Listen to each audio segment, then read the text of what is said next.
ஓடிபின்னு ஒன்று நம்ம அப்ளை பண்ணுவோம். அப்லோட் பண்ணோம்னா நீங்கள் சில இடத்துல வந்து உங்கள் நம்பரை நீங்கள் போட வேண்டியது வரும். இந்த மாதிரி நிறைய இடத்துல வந்து உங்களை தெரியாமலே நீங்கள் வந்து நம்பர் அப்லோட் பண்ணி ஸ்கேம் பண்ணுறாங்கன்றதை நான் உங்களுக்கு அடுத்தது சொல்கிறேன்.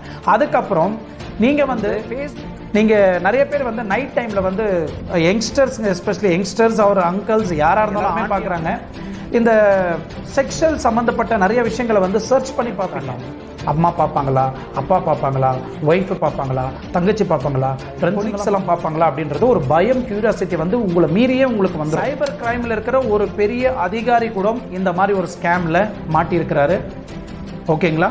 அதிலிருந்து நம் பொதுமக்களுக்கு பாதுகாப்பு கொடுக்க வேண்டிய ஒரு சைபர் கிரைமில் இருக்கிற ஒரு அதிகாரியே இந்த மாதிரி விஷயத்தில் மாட்டிட்டாருன்னா இப்போ நாமெல்லாம் எந்த மூலிக்கு நீங்கள் நினச்சி பாருங்கள். சென்னையில் லாஸ்ட் டைம் ஒரு போலீஸ்கார் கூட இந்த மாதிரி ஒரு வீடியோ கால் ஸ்கேமில் வந்து மாட்டிட்டாரு. அவரே அசிங்கப்பட்டு போய் நின்னாரு. கடைசியில் நிறைய விஷயம் ஏன் மூலியமாக சால்வ் ஆயிருக்கு.